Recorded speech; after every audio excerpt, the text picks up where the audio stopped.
Vamos lá, meus irmãos, começando aqui nossa gravação. Já oramos, como é costume, já pedimos a bênção de Deus. Hoje é a nossa sexta aula de missões 1 e 2. Graça e paz, mais uma vez. Amém. Graças. Amém, graças e paz a todos. Hoje nós estaremos começando a trabalhar no livro Fator Melquisedeque. Fator Melquisedeque. Testemunho de Deus nas culturas por todo o mundo, Don Richardson. Deixa eu fazer aqui um comentário bem breve sobre esse livro.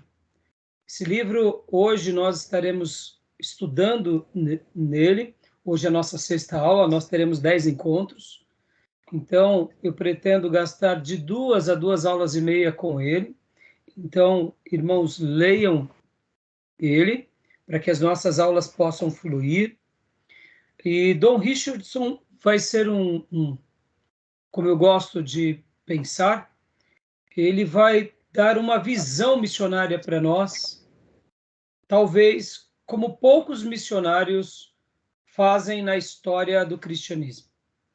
A maioria dos missionários, cada um tem a sua experiência, cada um tem o seu valor, porque afinal de contas não existe um trabalho missionário pior e outro melhor. O que existem são vários estilos, várias formas e várias maneiras de fazer essa obra.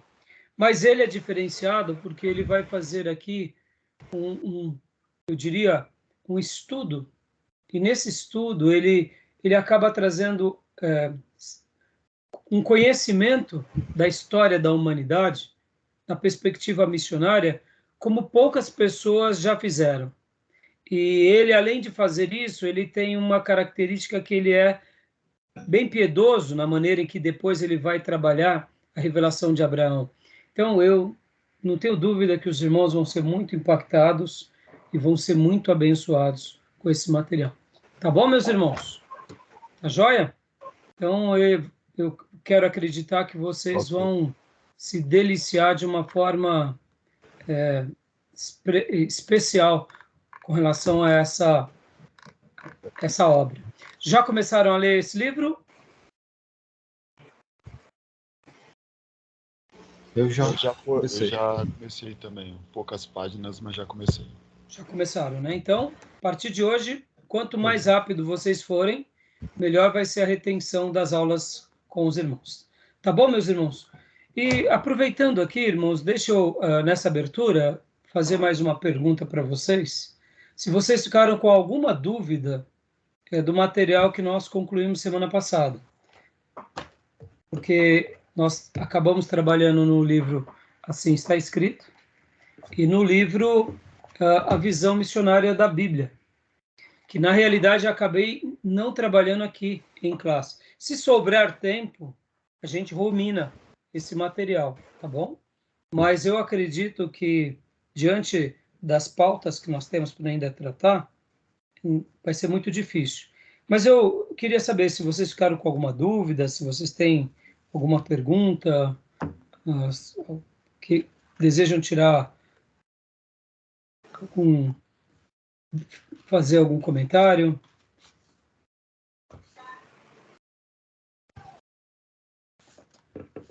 Tem? Não? Eu acho que...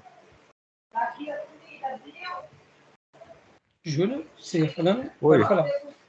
Mas que o meu sinal tá ruim aqui. Não estou vendo ninguém. Eu estou ouvindo você, mas começou a chover por aí? Tá ruim. Não. Sei lá. Eu vou sair e vou entrar de novo. Tá? Tudo bem, não tem problema, a gente aguarda. Estamos no começo da aula, né? Tá ruim. Então, deixa ele entrar e sair novamente, irmãos. Irmãos, então, não tem nenhuma dúvida nesses outros 2 materiais? Tranquilo para vocês? Pastor, tranquilo. Para mim, tranquilo, assim. Foi tranquilo. Na última aula eu fiz uma pergunta e é uma dúvida minha, assim. E ainda não ainda tô com ela ainda. Então, faça ela de novo, Dio. Eu lembro que você fez algumas perguntas, eu tentei responder, algumas eu disse que eu não sabia, o pastor Johnny também, né? Mas pode falar, faça de novo, é o nosso momento de esclarecimento. Se eu não souber, eu vou tentar...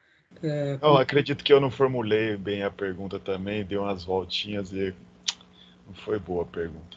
Mas eu tive depois ouvindo a aula e eu acabei me dispersando também. Pode formular de novo. É porque assim, né? A gente sabe que Deus ele tinha um propósito para a nação de Israel, que era se revelar ao mundo, às nações. Esse era o propósito para o povo de Israel, levar a luz de Deus a outros povos. Mas o povo de Israel não teve êxito nesse propósito.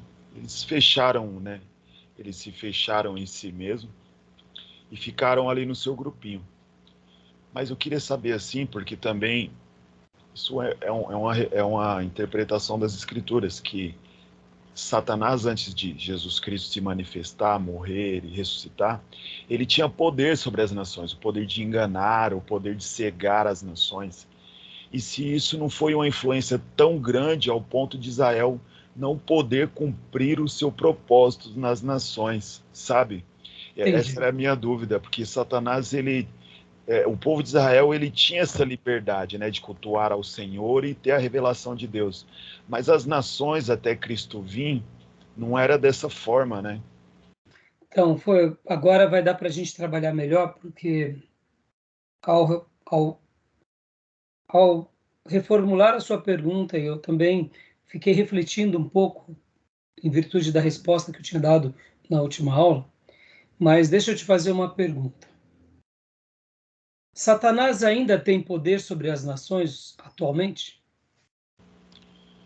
Não, porque eu acredito que Jesus Cristo, ao ressuscitar, ele prendeu o valente, né? E o cavalo branco, que é o evangelho de Cristo, ele está indo por todo o mundo, né? Ele está sendo anunciado.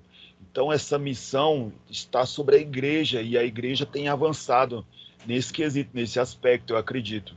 Mas antes de Jesus, eu acredito que não era assim. Então, tudo bem. Então, vamos abrir agora em 2 Coríntios 4:4. Vamos lá.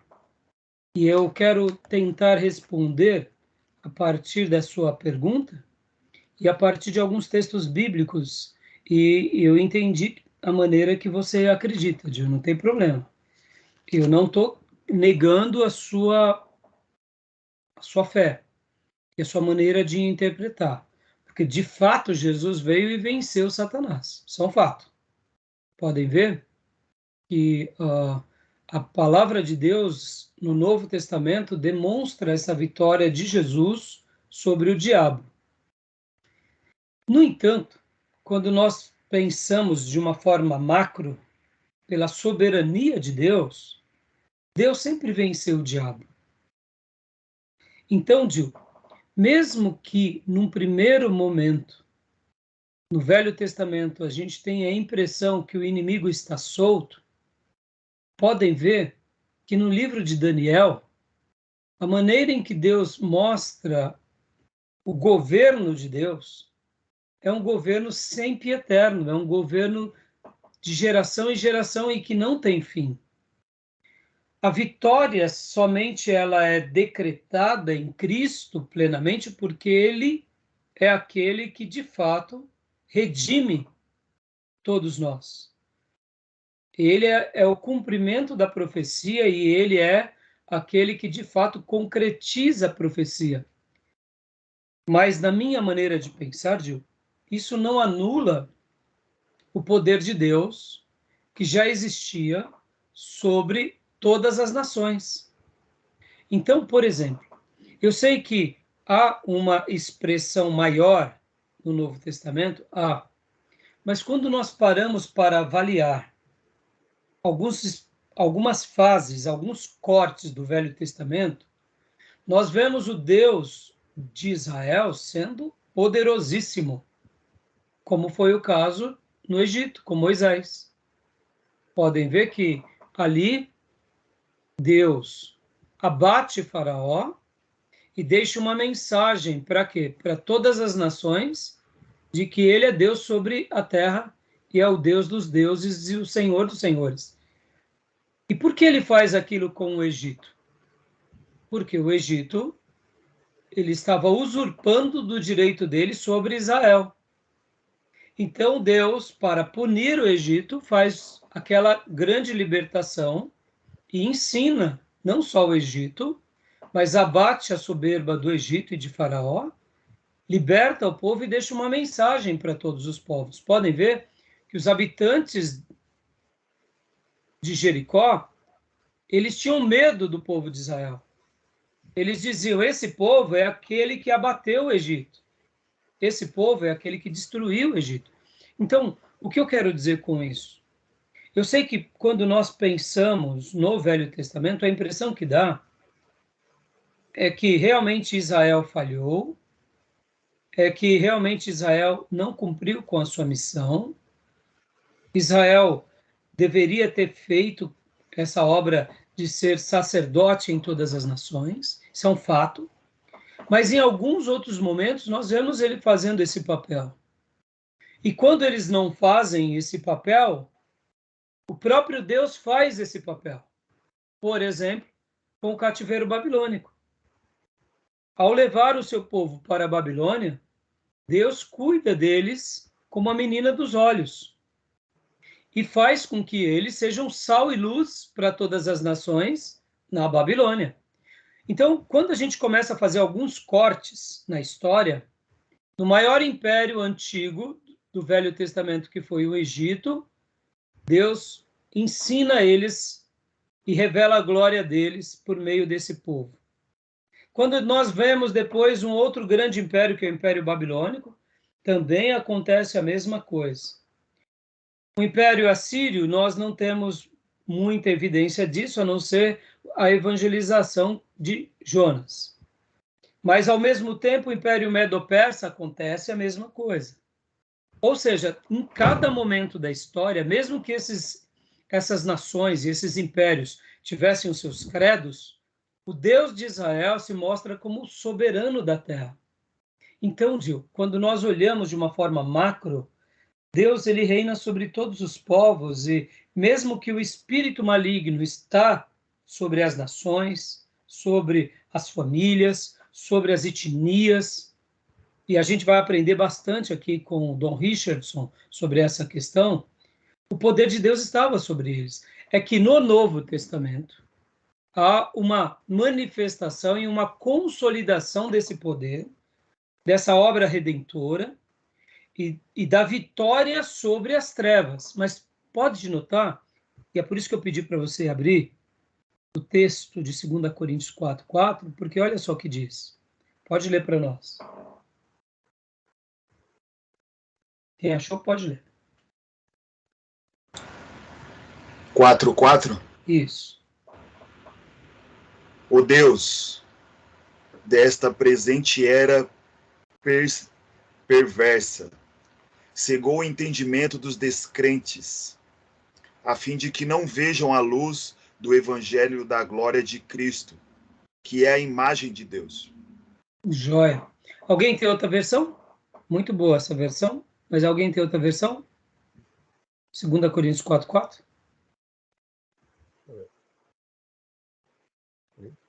Qual foi a que ele leu? Qual era a sua versão, Gil? Aqui eu li é a King James atualizada. Joia. Tenho aqui, eu tenho o NVI. O Deus dessa era cegou o entendimento dos descrentes, para que não vejam a luz do evangelho da glória de Cristo, que é a imagem de Deus. Joia. Mais alguma outra versão? Estou pedindo para vocês. Os quais o Deus deste século cegou o entendimento dos incrédulos para que não lhe resplandeça a luz do evangelho para a glória de Cristo, que é a imagem de Deus. Você leu o Deus deste século atualizada, né? É. Joia. Irmãos, olha só que legal. Olha só que interessante, Gil. Essa é uma verdade que o diabo ainda continua cegando o entendimento de muitos? Até hoje ou não? Nossa, os embates que eu estou tendo, eu estou percebendo com clareza. Então, mesmo na morte de Jesus, ele tendo vencido o poder do diabo, as nações continuam também sendo cegas às pessoas da mesma forma que era no Velho Testamento. O que eu quero dizer, eu não estou diminuindo a obra de Jesus, mas eu estou querendo só apenas mostrar, Gil, o quê? Que assim como no Velho Testamento Deus reinava, no Novo Deus continua reinando. E assim como no Velho Testamento o diabo cegava o entendimento, no Novo Testamento ele continua cegando. Agora, é óbvio, como eu disse, que propósito do Novo Testamento, por meio da obra redentora de Cristo, da expiação de Cristo, da vitória sobre as trevas. Pode ver que Jesus, ele vence o diabo, ele vence o mundo, e ele vence o pecado, e ele vence até a nossa carne. Então, quando ele faz essas conquistas na cruz, são conquistas que nós hoje, pela fé, rompemos com essas cegueiras, com esses domínios, porque lembra o que o apóstolo João disse, que o maligno, o mundo jaz no maligno? Lembra disso? O mundo jaz no maligno. E quando Satanás se apresenta para Jesus, ali no Monte da Tentação, naquele episódio, o diabo disse, se você me adorar, eu te darei todas essas riquezas e bens e etc. e tal. Então, o que eu quero dizer, Gil? Assim, só para tentar elucidar de uma forma bem clara, né? O que eu penso, tá, irmão? Você pode até não concordar comigo, mas como eu penso essa questão? Eu acredito que há uma diferença, sim, há. A igreja hoje, ela foi dotada de um poder a mais do que era no Velho Testamento. Isso não tenha dúvida. As portas do inferno são muito mais rompidas. Há uma exuberância na revelação de Deus ao seu povo, há uma manifestação desse poder de Deus sobre o seu povo. Diferente do Velho Testamento, a gente não pode negar. No entanto, a gente não pode pensar que no Velho Testamento Israel não cumpriu esse propósito só porque eles falharam, porque o diabo os impedia. Eu não creio nisso, Gil. Eu creio que o fato da falha dele não foi porque o diabo os impediu. É que nem hoje, Gil. Deixa eu usar uma frase que eu acho que vai ser um divisor de águas para você e para nós. Quem é que pode impedir a nossa vida? Quem é que pode parar a nossa vida? De fato. Será que o diabo pode parar a nossa vida, o nosso ministério? Hoje, acredito que só Deus. Sim, só Deus. Hoje acreditamos que só Deus. Mas tem uma outra coisa que pode parar o nosso ministério. Que aí não é Deus. Que não é o diabo. É a gente. É o pecado.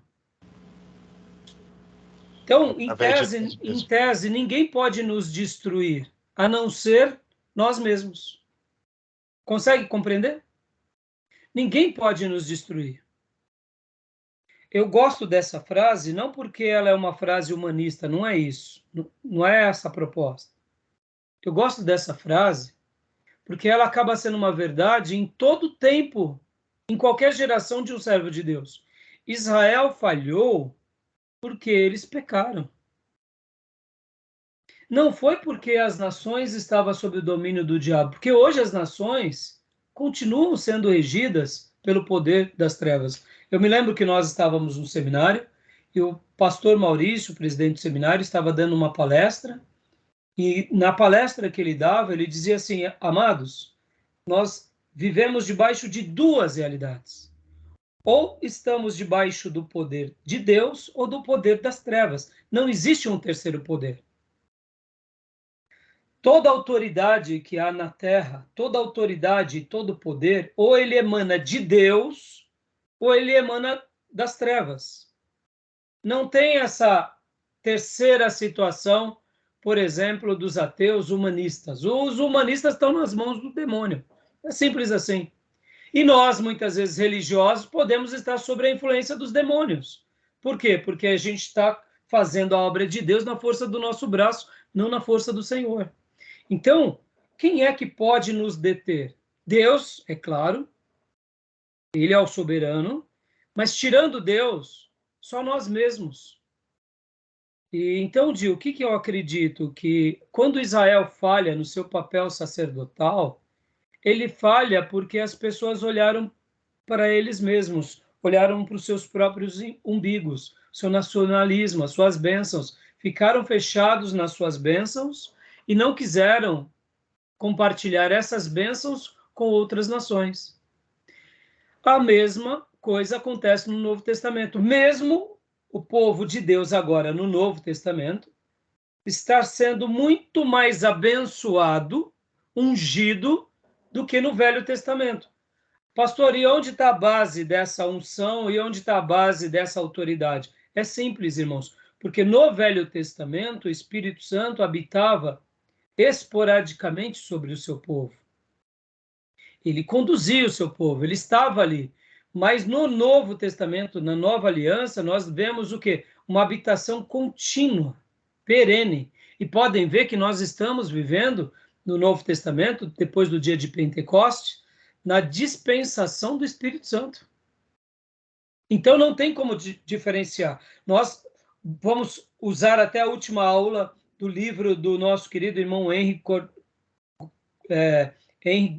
Guerner, assim está escrito. O Espírito Santo, ele é o maior líder da igreja do Novo Testamento, é a maior autoridade. Tudo que acontece com o povo de Deus, ou seja, com o novo Israel de Deus, é pelo poder do Espírito Santo. Agora, perceba, quantas são as vezes que nós convidamos o Espírito Santo a se retirar? E fazemos as coisas do nosso jeito, da nossa maneira. Então, Gil, é assim que eu acredito. Eu não sei se é a maneira que eu vejo. Pode ver que a igreja também no Novo Testamento, ela falha. E aí ela não falha por causa de Deus. Ela falha por causa do quê? Do pecado. E quando o diabo, por exemplo, se manifesta ou se levanta, como foi no caso, como aconteceu em Atos, quando Lucas escreve que Satanás nos impediu. Foi um levante das trevas. E é isso que eu quis até citar, Gil, usando aqui o texto de 2 Coríntios 4:4, que o diabo ele continua atuando nos filhos da desobediência. Ele continua dominando as nações.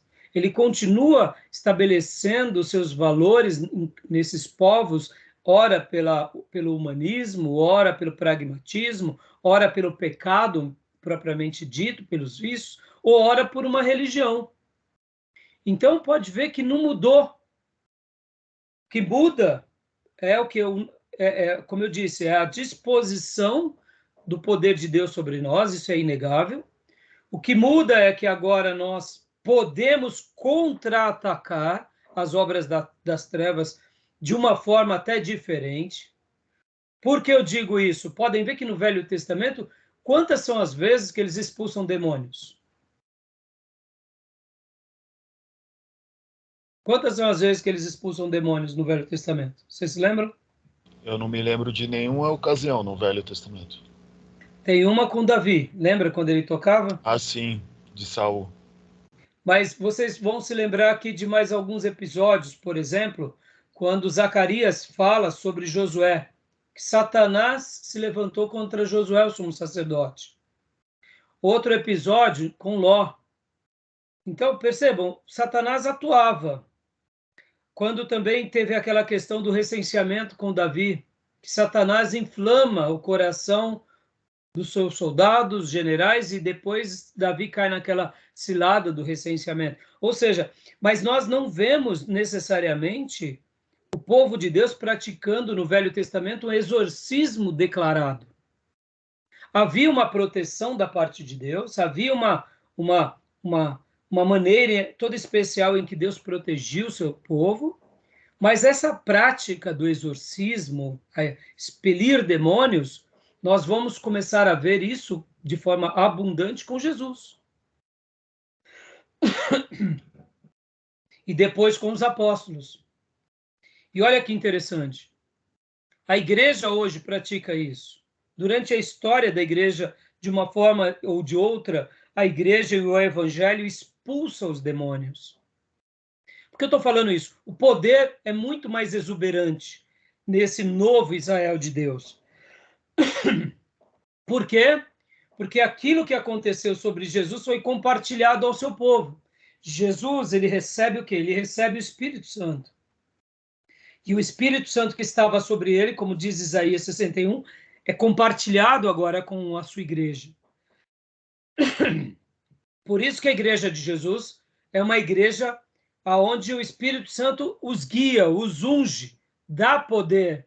E por isso que o que fazemos quando fazemos algo para Deus com o Evangelho, naturalmente as obras das trevas vão sendo repreendidas. Então perceba, Gil, como que a gente combate tudo isso? Com o Evangelho, com o poder de Deus, com uma vida de piedade. Mas a força do mal continua sendo muito mais parecida. Continua ainda sendo muito atuante.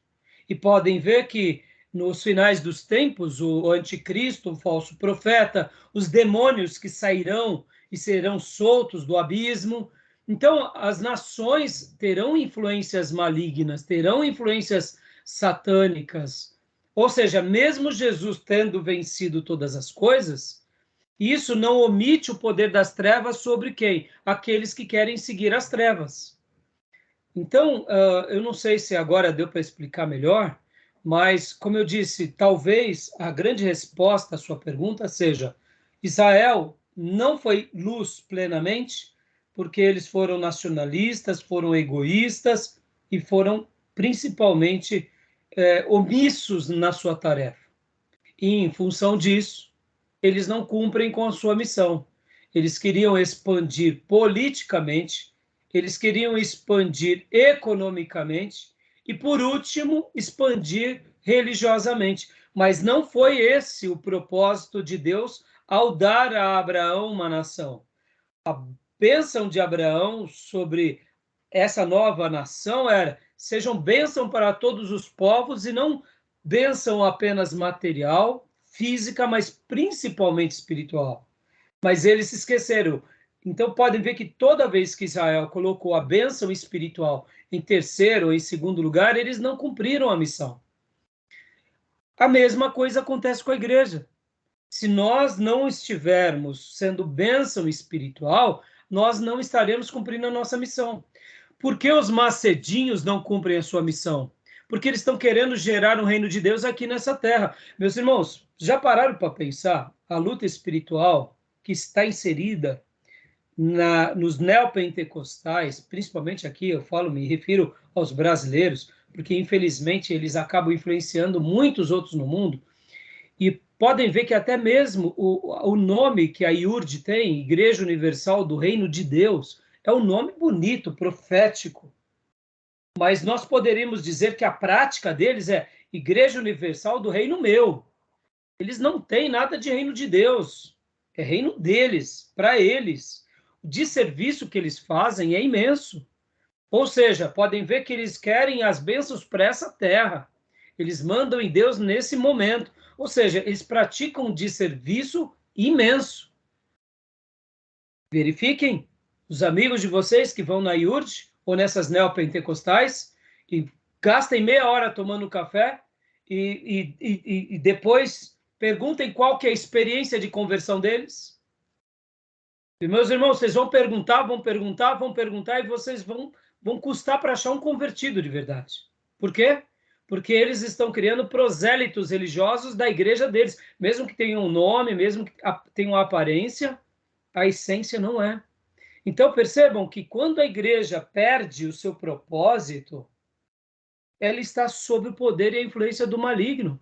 Bom, a gente não precisa aqui fazer uma defesa e nenhuma denúncia das heresias que eles praticam, sal grosso, culto dos mais pagãos, que dentro da igreja deles, e dos outros que fazem as mesmas práticas. Irmãos, isso é vexatório e é diabólico, mas recebe o nome de igreja. Estão entendendo? Então, quando a igreja ela não cumpre a sua missão de expandir o reino, de expandir o poder de Deus por meio da pregação do evangelho, ver vidas sendo convertidas, nós perdemos a nossa essência, perdemos o nosso propósito e caímos no mesmo engodo de Israel. Então, assim, eu acredito, Gil, que há sim uma diferença, porque de fato estamos na nova aliança, mas eu acho que deu para esclarecer melhor a sua pergunta, né? Tá bom? Beleza? Quer fazer mais algum comentário, alguma pergunta? Ah, não, sim, eu perguntei porque, assim, eu ouvi bastante o Nicodemos, em algum momento eu ouvi isso dele, né, que Satanás, ele não está totalmente, assim, nativo, né, ele está preso apenas, né. Eles gostam de usar a ilustração como um cão na coleira, sabe?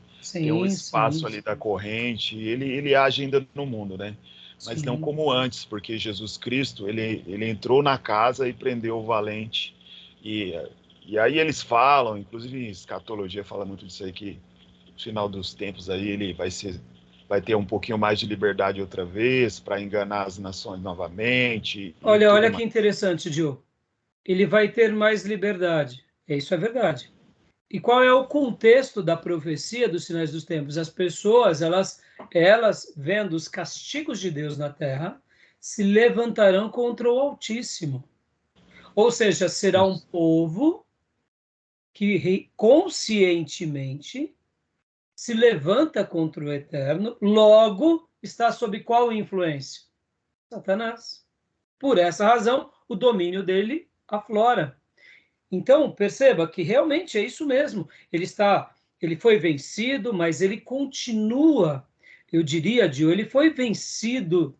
Lembram que até na última aula trabalhamos sobre essa ideia de que Jesus ele foi morto antes da fundação do mundo, dando aquela ideia de que antes de todo o projeto de Deus humano, a obra da redenção já estava no coração de Deus e como isso tudo acontece é um mistério.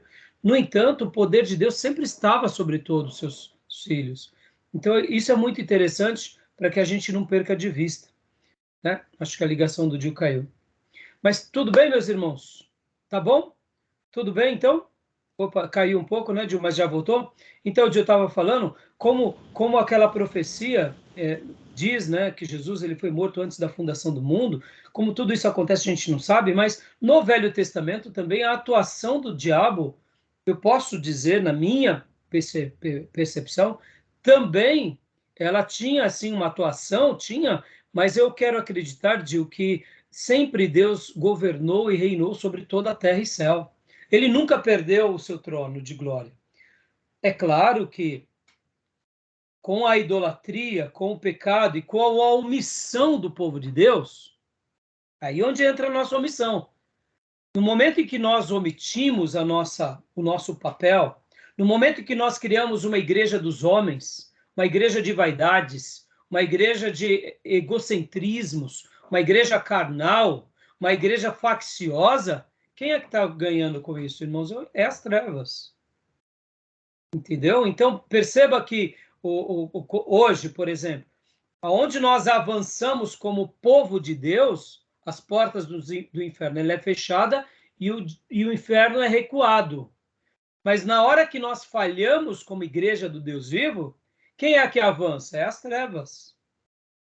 Por isso que eu digo que nessas igrejas onde há heresias, mesmo que eles tenham nome de quem vive, eles se comparam à igreja de Sardes. Tem nome de quem vive, mas estão mortos. Porque quem é que reina lá? Meus irmãos, pessoas que casam pela quinta, sexta vez, divórcio, pessoas batizando a 10ª vez, o próprio Macedo já batizou no Jordão não sei quantas vezes, rebatizando.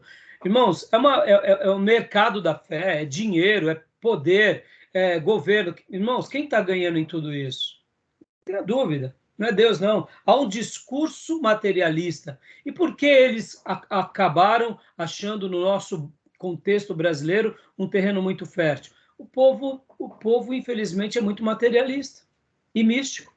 Achou um lugar bem propício para isso. Podem ver que aonde, aonde realmente há um povo mais piedoso, que quer coisas mais sérias, a mensagem da IURD ou dos neopentecostais não afloram. Porque, irmão, sejamos honestos, a gente não precisa nem ser muito espiritual, basta a gente ser um pouco inteligente. Quando a gente começa a avaliar, julgar o formato de igreja, o formato de liderança, a retenção dos patrimônios, a maneira em que eles têm um corpo jurídico para se defender socialmente. A gente não precisa ser muito espiritual. A gente vê que quem toma proveito sempre é aquele nicho que governa, ou seja, uma rede multinível eclesiástica, né? E quem é que está ganhando com tudo isso, meus irmãos? Eu não tenho dúvida, para mim não é Deus, não. Essas são as trevas, tá bom? Agora, eu vou dizer que todas as almas que estão lá vão para o inferno? Claro que não, meus irmãos, é óbvio que não. Uma pessoa que vai à igreja pedir oração, se entrega a Jesus, Jesus está trabalhando. E eu não tenho dúvida que mais cedo ou mais tarde, tudo que eles fizeram, esses líderes e essas denominações, vão ser expostos, né, pela história no reino de Deus, como todos aqueles no passado. Hoje, enquanto eu pensava um pouco sobre a aula de vocês, eu refletia sobre um assunto, que é os verdadeiros vocacionados e aqueles que são autodenominados. Os televangelistas americanos do passado, que se autovocacionaram como evangelistas e missionários, onde eles estão hoje? A maioria deixaram um rastro negativo na história, uma mancha, porque eram televangelistas vaidosos, escondiam as suas maracutaias, as suas politicagens, a sua vida errada, e quando tudo veio à tona, deixou um rastro muito negativo. Não quero dizer que foram todos os televangelistas, nós temos Billy Graham como homem de Deus, mas percebam, quando eu faço essa diferenciação entre um vocacionado e um autovocacionado, há uma grande diferença. O verdadeiro vocacionado, guardem isso, irmãos, ninguém os impede, ninguém os detém. Quem realmente foi vocacionado por Deus, mesmo que esteja vivendo um momento, eu diria, de fraqueza, como foi o caso de Jonas, ele vai cumprir com a sua missão. Porque quando Deus levanta alguém, ele cumpre os seus propósitos na vida desse alguém. Podem ver que todos aqueles que foram levantados por Deus cumpriram com o seu propósito. Vejamos Paulo, por exemplo, que era um perseguidor da igreja, se tornou o maior evangelista, o maior missionário e o maior apóstolo de todos os tempos. Quando Deus levanta alguém, ninguém impede. Eu aprendi isso com meu professor Luiz Henrique nas aulas de bibliologia. Ele falava que toda pessoa separada por Deus, o mundo não o impede, o diabo não o detém, nem ele próprio, porque Deus o ajudará a cumprir com o seu chamamento. No entanto, quando uma igreja ou uma pessoa se autoproclama, se autovocaciona, ele tem data de validade, porque essas pessoas, elas fazem para a sua glória, logo, mais cedo ou mais tarde, elas o irão, porque são autovocacionados. E nesse assunto de evangelismo e missões, infelizmente, muitas pessoas são autovocacionadas, porque, irmãos, um vocacionado por Deus não para com a obra por nada. Uma missão, uma igreja vocacionada por Deus não para por nada. Mas alguém que foi autovocacionado pelas suas ambições, pelo seu ego, ele vai naufragar, porque o que ele faz para si, não faz para Deus. E mais cedo ou mais tarde, essa glória que ele tem para si, Deus o abaterá. E por essa razão a gente vê na história do cristianismo muitas igrejas, muitos ministérios naufragando, muitos televangelistas, muitos missionários. Por quê? Porque são vaidosos. Logo, não foram separados por Deus para aquele propósito. Então, perceba, há uma guerra espiritual. Por isso que nós trabalhamos em uma das nossas aulas, trabalhando essa dimensão da guerra espiritual, porque vai ter essa guerra o tempo todo, nós precisamos saber o que Deus tem para nós, porque é muito fácil a gente se perder dentro dos nossos propósitos. Tá bom, Gil? Tá bom, meus irmãos? Eu espero ter ajudado melhor agora, tá bom? Joia. Ajudou sim. Obrigado, pastor. Beleza, meus irmãos. Então, meus irmãos, Júnior, agora melhorou, ficou perfeito a sua linha, né? Irmãos, eu queria só dar um destaque aqui A Visão Missionária da Bíblia, no capítulo 4, já que o nosso livro assim está escrito, ele não trabalha diretamente, mas eu gostei muito quando fala a promessa para Davi. o reino eterno e luz para todas as nações. Queria somente dar aqui um destaque, para esse capítulo. Eu vou até compartilhar rapidamente aqui com vocês. Deixa eu só fazer um apontamento aqui. Deixa eu fazer uma pergunta para vocês e um apontamento.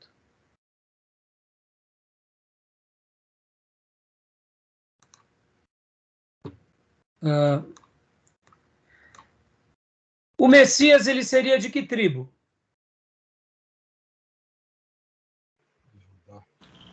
Judá. Judá. Alguma dúvida?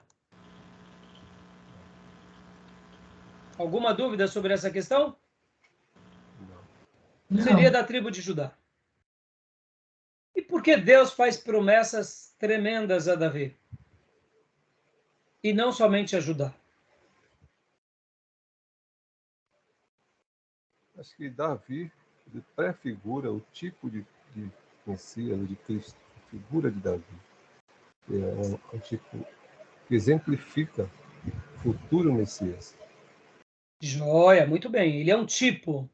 Mas vamos lá, vamos falar um pouco de Davi aqui. Eu queria fazer aqui um paralelo com esse material e até dar uma honra ao nosso irmão Davi. Mas vamos lá, por que tem tantas promessas do reino eterno, luz para as nações? Por quê? Porque Davi acaba tendo mais destaque do que Judá. Ele é um tipo, tudo bem. Mas ele foi um tipo porque, de repente, Deus vai lá e separa, eu quero Davi. O que acontece com Davi para ele ter se tornado esse ícone tão importante? Seria só o ofício e a nomeação dele se tornar rei? O que vocês acham? Ele tinha um coração, né, que agradava ao Senhor. Perfeito. Exato. Porque eu quero agora gastar esse minuto aqui falando um pouco sobre esse breve capítulo. Eu só compartilhei aqui, a gente nem vai ler agora. Pode ver um capítulo, a promessa para Davi, reino eterno, luz para todas as nações. Os irmãos conhecem a história. Deus tinha uma promessa para Abraão, dessa promessa de Abraão vem Judá. A promessa de Judá é que nasceria o Messias dali, o leão da tribo de Judá, mas somente com Davi, que o lado mais messiânico, o lado mais espirituoso, o lado mais piedoso, o lado mais evangelístico vai se propagar. Então, por que seria então em Davi, irmãos? Por quê? Bom, deixa eu aqui... pode ver que o nosso irmão ele faz algumas perguntas aqui, muito interessante, mas eu quis só fazer um destaque aqui, rapidamente, voltando aqui para a nossa terra. Davi foi um homem segundo o coração de Deus, como diz o Novo Testamento. Davi foi um adorador. Davi fez o papel sacerdotal que Deus tinha comissionado em Abraão e tinha se revelado em Moisés. Vocês serão para mim uma nação sacerdotal, um povo eleito. Davi viveu essas eleições. Da tribo de Efraim, foi... né? E ele era da tribo de Efraim, né? Quem? O Davi. Não, Davi da tribo de Judá. Ah, sim. Davi é da tribo de Judá. Da tribo de Efraim, no caso, é Josué. Josué da tribo de Efraim. Péssimo exemplo. Tô me confundindo. É verdade. Isso. Judá, péssimo exemplo, Judá. Exatamente. Quando a gente olha para Judá lá atrás, ele deixou mais mau exemplo do que bons exemplos. Mas dá para ver que em algum momento ele tenta ainda arrumar a casa lá com seu pai Jacó, no momento da revelação, né, em que seu irmão estava vivo no Egito. Ou seja, entendemos que Judá ele se converte, mas percebam, irmãos, a vida de Judá não é um exemplo. Agora, Davi se torna um exemplo. Davi, ele aceita a eleição de Deus. Lembra, uma eleição arbitrária. Mas, ao mesmo tempo, Davi entende as suas condicionalidades, irmãos. E é isso que eu queria destacar. E podem ver que Davi, ele era tão apaixonado por Deus, que Deus era a sua pauta o tempo todo, e a lei de Deus era o fator determinante da condução da sua vida.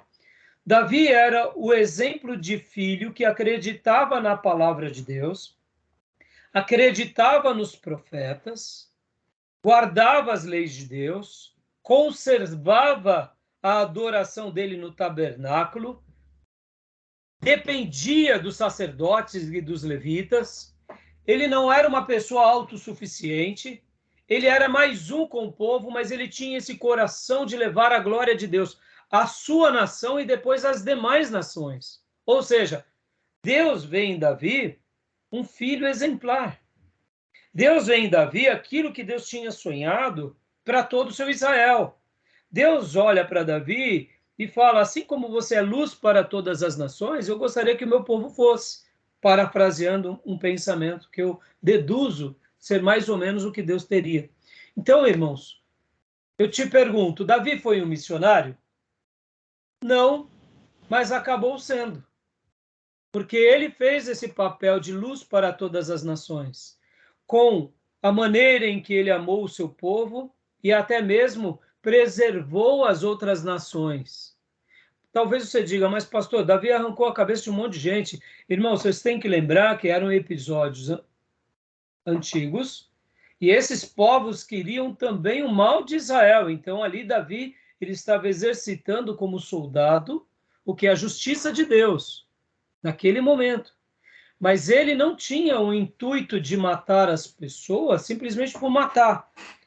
Eu disse nas aulas passadas que quando Davi passa a reinar em Hebrom e logo na sequência a reinar sobre todo Israel, as chaves das 5 cidades dos filisteus ficam nas mãos de Davi. E ele não dizima os filisteus. Por que ele não foi lá e decepou os filisteus? Porque agora os filisteus não queriam mais aniquilá-lo. Então, os filisteus passaram a respeitá-lo. E o que Davi fez? Davi soube conviver em harmonia. Percebam, irmãos, ao mesmo tempo, quando ele sonha com a casa de Deus. Deixa eu dizer uma coisa aqui para vocês, irmãos. A casa de Deus, antes de ser casa de Deus, foi um projeto que Deus permite por causa de Davi. Davi via que ele morava em palácios, mas a casa de Deus estava numa tenda. Então ele sonha com o projeto do templo. E eu não sei se você já leu ou percebeu nos textos sagrados do Velho Testamento, mas Davi doa da parte dele muitos recursos para a construção do templo. A construção do templo não sai do caixa da nação, sai do caixa dele. Ele prepara toda aquela construção. É claro que outros judeus também fizeram parte desses donativos, e ali eles deixam tudo pronto. Então Salomão, quando vai construir, já estava tudo pronto praticamente.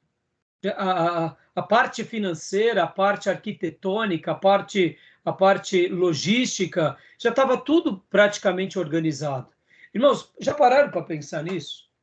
Davi constrói uma casa para Deus, mas ele sabia que ele não ia desfrutar daquilo. Isso é um coração missionário ou não é? Está entendendo? Quando Deus se revela para ele e fala, olha, seu descendente, aí onde vem as profecias. Deus via Davi como uma pessoa que realmente soube ser sal e luz para todas as nações. Então, esse capítulo, ele vai resgatar um pouco disso. É o reino eterno e luz para todas as nações. Uma das pessoas mais bem-sucedidas no papel missionário no Velho Testamento é Davi.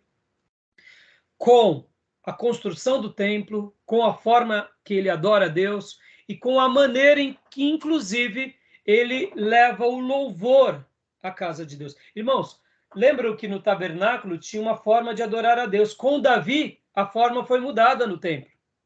A adoração, os ministros de música. Ou seja, Davi foi muito ousado, irmãos. Davi preparou uma casa para que Deus fosse adorado por todas as gerações e para que as pessoas viessem e conhecessem o Deus de Israel. Ou seja, Davi preparou o terreno para a vinda do Cristo. Olha que interessante. Aqueles judeus nos dias de Jesus que estavam vivendo ali no Sinédrio não tinham nada de Davi. Nada de Davi. Eles tinham tudo, nem mesmo aqueles que governavam, como era Herodes e os demais governantes. Eles não tinham nada do coração de adorador, do coração que preparava o terreno para a vinda de Jesus. Vamos imaginar, irmãos, que nos dias de Herodes, não fosse Herodes, mas fosse um discípulo de Davi. E vamos imaginar que nos dias ali daquele sinédrio que contempla as pregações de João Batista, que recebem ali os magos e depois conhecem Jesus pregando. Pensem vocês, se aqueles homens tivessem o mesmo espírito que Davi e os seus ministros tinham nos dias dele, seria outra história no Novo Testamento. Podem ver que os líderes judeus do Novo Testamento, eles hostilizam Jesus porque Jesus incomodava o jeito que eles tinham se tornado. Porque eles eram avarentos, eles eram vaidosos, eles queriam governar pela política e eles não estavam preocupados de expandir o reino de Deus. Eles estavam preocupados de expandirem o seu próprio reino. Podem ver que Jesus, em Mateus 23, faz uma denúncia a todos os líderes religiosos. E quem deu muito trabalho para Jesus deveria ter sido aqueles que mais deveriam ajudar Jesus, que seriam os próprios líderes religiosos. Então, olha só como muda-se o cenário. Então, eu fiz questão agora só de fazer essa leitura para enriquecer um pouco vocês sobre essa demanda. Tá bom, meus irmãos? Beleza? Tudo bem? Joia?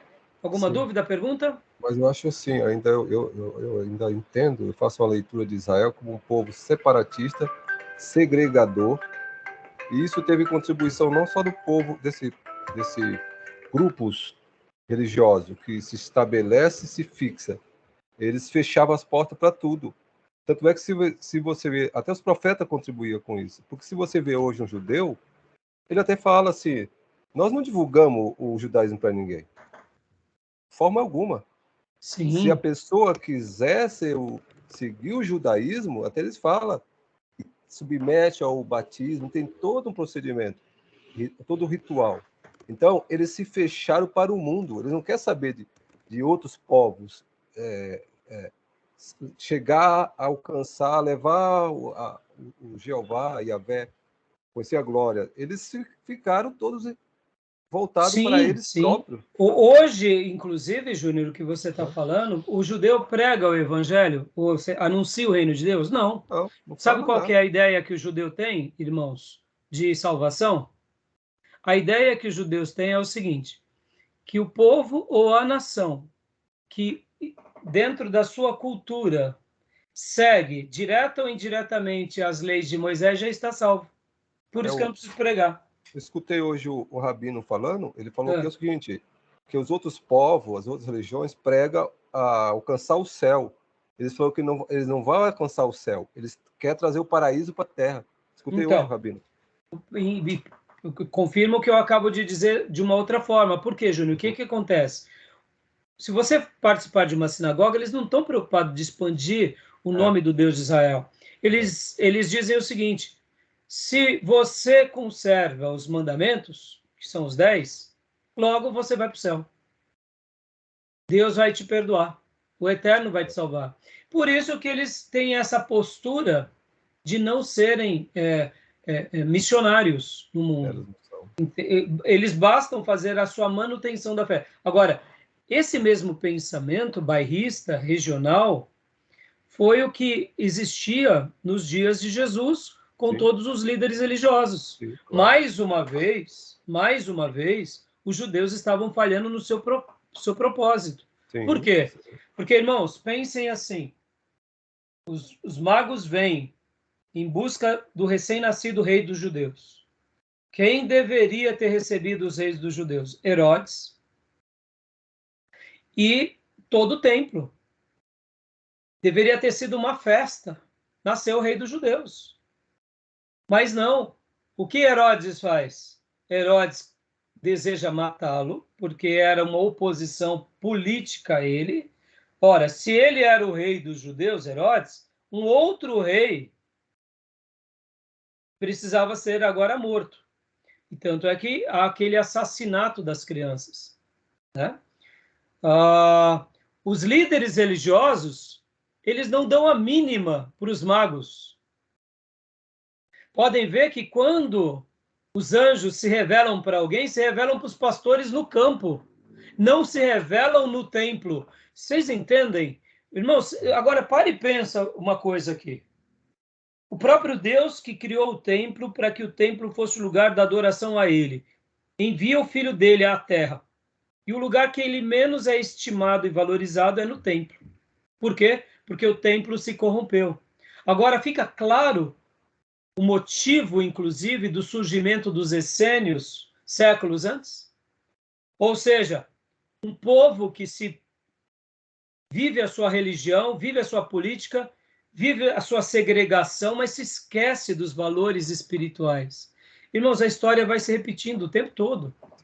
Então, é muito interessante isso. Por isso que Jesus, quando ele é apresentado no templo, somente Ana e Simeão valorizam.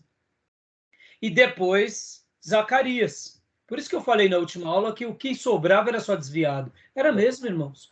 E passam-se 30 anos e continua muita gente desviada. E João Batista, que deveria ser o novo sumo sacerdote, porque ele é da linhagem de Zacarias, ele não tem espaço entre o colegiado, por quê? Porque era um colegiado apenas o quê? Político.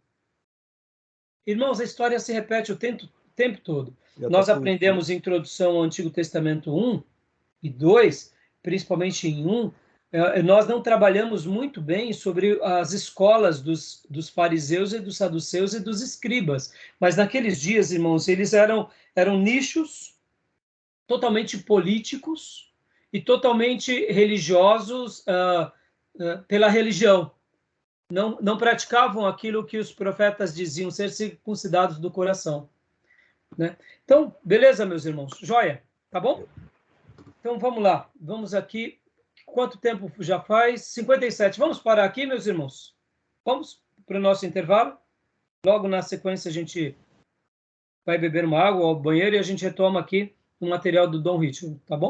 Vocês veem, irmãos, eu tinha já separado o material do Assim Está Escrito, mas uma pergunta de vocês abre vários leques e a gente tenta esclarecer, né? Tá bom? Porque, só uma conclusão aqui de toda a nossa fala, irmãos. Muitas vezes, irmãos, a gente está querendo fazer algo que Deus não quer, e aí a gente não tem êxito. E o fato de não termos êxito faz com que a gente se frustre. Mas, na realidade, não é porque Deus está falhando, é porque nós estamos querendo fazer o que Deus não separou para a gente fazer. Porque na hora que a gente fizer o que realmente Deus sonhou para nós, como foi Davi, nós vamos fazer algo muito significativo. Da forma em que Deus sonhou. E de uma forma ou de outra, a gente vai contribuir na evangelização e nas missões. Então, eu acredito que muitas pessoas, elas se perdem dentro das suas motivações e elas acabam não cumprindo com o plano de Deus. E elas acabam se esquecendo que Deus, ele separa uns para uma tarefa e outros para outras. Então, muitas vezes, a gente vai fazendo uma obra de evangelização muito grande, apoiando os verdadeiros evangelistas e apoiando os verdadeiros missionários. E desenvolvendo o dom que Deus deu para nós. Tá bom, meus irmãos? Então, fica aqui essa fala, né? E espero que Deus continue nos ajudando nessa caminhada tão linda, tá bom? Beleza? Vamos ao banheiro e já a gente retorna, tá joia?